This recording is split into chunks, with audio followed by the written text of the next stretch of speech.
বাঁচিয়ে দিয়েছে, নেইমার সান্তোসকে বাঁচিয়ে দিয়েছে। নিচের এই শৈশবের ক্লাবকে ভালোবেসে নেইমার এসেছিল সান্তোসে। এসে দেখলো পেলের সেই ঐতিহ্যবাহী ক্লাব এখন আর আগের মতো নেই, তারা এখন ধুঁকছে।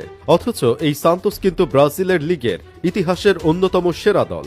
কিন্তু তাদের বর্তমান যে পরিস্থিতি, তাতে তাদের ইতিহাস জানা না থাকলে এই ক্লাবকে কেউ ভালো চোখে দেখার কথা নয়। এই ক্লাব রেলিগেশন জোনে চলে গেলেও তাই তারা অবাক হবে না।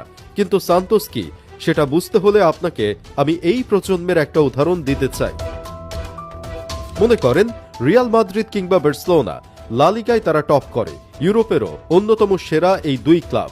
এখন যদি দেখেন এই সিজন শেষে রিয়াল মাদ্রিদ বা বার্সেলোনা রেলিগেট হয়ে দ্বিতীয় লেগে নেমে গেছে, তারা লা লিগা খেলার যোগ্যতা হারিয়েছে, তাহলে আপনি যেমন শকড হবেন, সান্তোসের ব্যাপারটাও এমন। এই দলটাই ব্রাজিলের সেই পেলে থেকে নিয়ে একের পর এক লিজেন্ড খেলেছেন।